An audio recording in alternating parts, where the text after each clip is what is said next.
유명한 사람의 글이나 평론을 소개하는 유평 시간인데 오늘 유명한 사람은 강준만 교수입니다. 강준만 교수 유명하죠. 전북대 신문방송학과 준대 시사저널에 실론을 실었는데요. 제목이 그 많던 친문은 다 어디로 갔나? 이런 제목입니다. 일단 그대로 읽어드립니다. 나는 평생을 보수 진영에서 활동해왔습니다. 갑자기 나는 다른 보수주의자들과 다른 사람으로 분류되었고 사회적 집단에서 멀어졌습니다. 나는 주말 내내 그저 침묵 속에서 울부짖었습니다. 2019년 미국의 온건 보수파 인사이자 뉴욕타임스 컬럼니스트인 데이빗 브룩스가 한 말이다. 도대체 무슨 죄를 졌길래 그렇게 모진 사회적 왕따를 당했던 걸까? 이유는 단 하나. 공화당 대통령 후보가 되겠다고 나선 도널드 트럼프를 비판한 죄였다. 이상한 일이다. 당시 트럼프에 대해선 보수 정치권에서도 인간 말종이라는 식의 비난이 난무하던 때가 아닌가. 공화당 정치인들이 트럼프를 향해 퍼부었던 비난 몇 개를 감상해보자. 병적인 거짓말쟁이, 극단적으로 비도덕적인 인물, 지금까지 본 적이 없는 수준의 나르시스트, 먼지 하나가 대통령이 되는 것이 훨씬 더 적절하다. 그러나 트럼프 돌풍을 막을 수 없다는 게 분명해지자 이 정치인들은 모두 이전의 말을 뒤엎고 트럼프에게 투표하라고 독려했다. 정치인은 그렇게 해도 양해가 되는 직업이다. 하지만 언론인은 다르다. 물론 언론인도 얼마든지 생각을 바꿀 수 있지만 정치인처럼 그렇게 급변할 수는 없다. 그저 침묵 속에서 울부짖는 수밖에. 언론인 에즈라 클라인은 우리는 왜 서로를 미워하는가라는 책에서 50년 전이라면 공화당 엘리트들이 트럼프를 막았을 것이라고 말한다. 그런데 이젠 왜 그게 불가능해졌단 말인가? 그는 당파성은 강해졌지만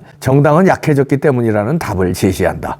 약한 정당과 강성 당원으로 인해 선동가가 정치판을 장악하고 휘두를 가능성이 높아졌다는 것이다. 좌우를 막론하고 강성 당원이 홍위병이 되어 정당을 지배할 수 있는 여지가 커졌다는 뜻이기도 하다. 한국이 아무리 친미 국가라고는 하지만 어쩌자고 이런 것까지 미국 정치를 꼭 닮아가는지 모르겠다. 약한 정당과 강성 당원 현상은 한국에서 미국을 능가할 정도로 극심하게 나타나고 있으니 말이다. 현재 더불어민주당에서 벌어지고 있는 공천 파동은 정당이 약한 정도를 넘어 사실상 존재하지 않으며 강력한 정치 팬덤을 거느리고 있는 계파의 수장이 곧 정당이 되어버린 현실을 웅변해주고 있다. 20년 전에 시민이 고객으로 대체되었다는 의미에서 다운사이즈 디모크라시라는 말이 나왔지만 이젠 시민은 물론 고객마저 강성당원으로 쫄아든 다운사이징의 시대가 열렸다고 말하는 게 옳을지도 모르겠다. 때마침 나온 500명이면 결과 바꾼다는 ARS 팬덤 별집 친명의 유리라는 제목의 기사가 의미심장하게 다가온다. 거버넌스 그룹 연구위원 박상훈이 지난해 지적했듯이 10만에서 20만 명 상당의 팬덤 당원만 있으면 당권은 물론 대선 후보가 될 수 있게 됐으니 전국 차원에서건 지역 차원에서건 강성 팬덤 당원의 시대가 활짝 열렸다고 할 수 있겠다. 브룩스가 느끼는 고립의 두려움은 한국처럼 인구 밀도가 촘촘하고 문화적 동질성이 강한 나라에서 더욱 강하게 나타나는 법이다. 그런데 주류 의견이라는 게 이렇다 할 튼튼한 실체가 없는 것이라면 강성 당원을 거느린 계파가 약한 정당을 장악한 후에 정당 내 의견에 대한 강한 처벌과 보상을 통해 사실상 강요한 기회주의적 처세술의 결과라면 너무 허망하지 않겠느냐는 것이다. 강성 팬덤의 수명이 짧다는 걸 위안으로 삼아야 하나? 하긴 대한민국은 문재인 보유국이라고 외친 그 많던 친문은 다 어디로 갔는지 모르겠다. 이렇게 강준만 교수가 일갈했는데요. 나름대로 시대를 잘 통찰했네요. 지금의 이재명 현상을 지금 시대적으로 그렇다는 거죠. 미국도 그랬고 트럼프 현상, 강성 팬덤이 미국의 그 민주주의의 말하자면 원조라고 할 수 있고 제일 발달된 나라가 미국인데 거기서도 강성 팬덤, 그러니까 트럼프 팬덤이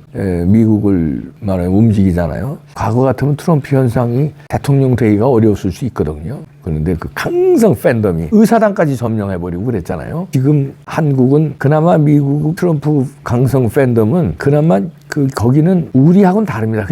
그야말로 어떤 팬의 강성 팬덤인데 우리는 그게 아니라 이거는 조폭의 조폭 강성 응집도 같이 조폭이란 게 그거 아니에요? 배신하면 죽는다. 내 편에 서면은 돈이 준다. 술도 사주고 돈도 주고. 그러나 배신하면 칼로 담근다. 그러니까 편임! 이거거든요. 그러니까 이재명 그룹은 트럼프 현상하고는 또 달라요. 트럼프 현상은 강성 팬덤에 의한 정치권 현상인데 우리는 이재명 이재명을 뭐 선동가에서 강성 팬덤으로 하는 게 아니라, 물론 이재명도 선동가죠. 그게 아니라 그 현상, 트럼프 현상하고 조금 다르게 이거는 조폭 현상, 그런 현상하고 저는 비슷하다고 보는데요. 친문은 다 어디로 갔나? 요거가 이재명 현상하고 조금 다른 것 같습니다. 친문이 이게 이제 트럼프 현상하고 이제 비슷한 현상인데, 그런데 트럼프 현상은 이어집니다. 근데 친문 현상은 이어지질 않아요. 왜냐하면 또 양아치 현상, 조폭 팬덤이 나와가지고 그 강성 팬덤이 흐물흐물해졌어요. 이쪽은 목숨을 걸고 죽이고 죽고 이러는 이 응집체니까, 이 개딸이라는 응집체가요.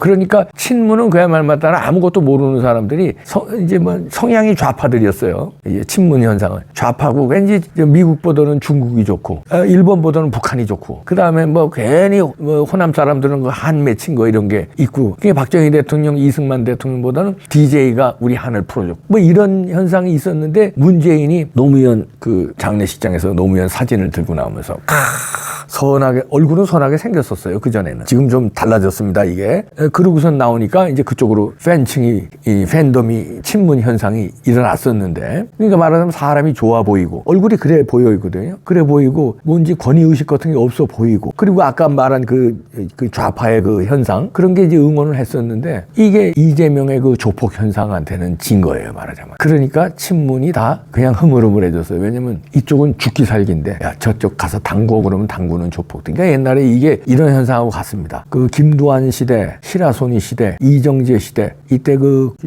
대한민국을 장악하던 주목 현상들이 있었잖아요. 그때 이정재가 조직을, 이제 김두한도 물론 조직이 있습니다만, 이정재는 지금의 조폭의 초시라고 그럴까요? 그러니까 조직을, 상권을 장악해서, 동대문 사단을 장악해서 돈으로, 그러니까 김두한은 밥 먹고 우리 식구다, 밥 같이 먹고 술 같이 먹고 으쌰 이건데, 이정재는 철저하게 월급 주듯이 조폭들을, 조직을 관리한 거예요. 동대문 시장 상인들한테 돈을 뜯어가지고. 근데 김두한은 돈을 뜯질 않아요. 그냥 갖다 주면 그냥 막걸리 한잔 하자 뭐 이건데, 이정재는 철저하게 야 수금해와, 그래서 수금해온 돈을 딱 뭐 이렇게 띄워주듯이 쫙쫙 나눠주고, 그래서 그 조직을 키웠는데, 그래서 시라소니를 제거하고 그러잖아요. 반칙으로. 주먹 대 주먹으로 옛날은 야 맞짱 뜨자 그러고 이거 싸우는데, 그게 아니라 조직을 이용해서 반칙을 불 끄고 뭐 반칙으로 해서 시라소니를 깹니다. 그 이후에 신상사, 그 이후에 김태촌, 조양은이는 본격적으로 이제 사시미가 등장하죠. 칼이. 그 전에는 주먹이었거든요. 근데 신상사 때부터 이제 뭐 쇠파이프, 뭐 그다음에 뭐 약간의 칼 같은 게 등장했는데, 이 조양은 김태촌서부터 칼로 쑤시는 거였죠. 말하자면 친문은 그 말하자면 신상사 뭐 요 정도까지 가는데, 거기도 뭐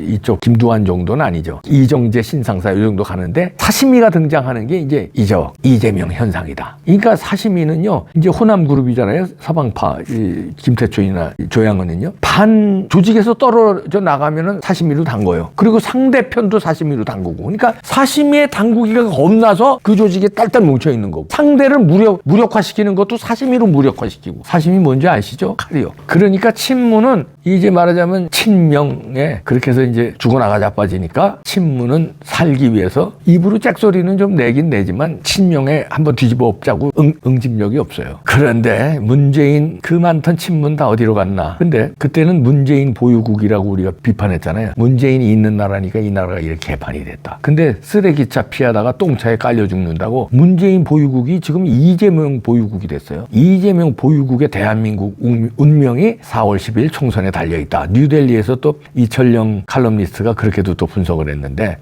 이재명 보유국은 베네수엘라나 차베스, 이제 아르헨티나처럼 차베스 보유국 베네수엘라, 이제 국민이 쥐잡아 먹는 나라가 돼서 그렇게 빈곤한 나라가 됐고, 옛날에 베네수엘라 잘 사는 나라였습니다. 그 다음에 에바 페론 보유국 아르헨티나는 지금 IMF를 수시로 들락날락거리는, 아르헨티나도 옛날에 7대 강국이었거든요. 이런, 그러니까 말하면 차베스와 페론 때문에 이렇게 망했는데, 우리가 문재인과 이재명 보유국 때문에 망하는 길로 지금 가는 거예요, 지금. 그나마 윤석열 대통령이 이걸 한 단계 끄는 건데, 여기서 이제 국회를 지금 마비시키고 있지 않습니까? 이재명 보유국의 국회가 4월 10일 날 심판을 맞아야 됩니다. 아니면요, 이재명을 심판시켜. 여기에 우리가 열광한 게 뭐예요? 이재명과 문재인을 처단해라 하는 게 윤석열 현상, 한동훈 현상이, 신드롬이 나온 거 아닙니까? 자! 저쪽이 사시미 들고 뜰라고 그러면 그냥 이쪽에서 총으로 말 안 들으면 쏴서 잡아다가 감옥에 쳐넣어야 될 거 아닙니까? 한동훈이요, 강력하게 응징하고 윤석열 대통령이요 강력하게 우리가 언제 이재명 보유국으로 망해야 됩니까? 안 되잖아요. 국민들의 신드롬을 좀 받들어 주세요. 좀 강력하게 그냥 박치기로다가 이거 진짜 미치겠네.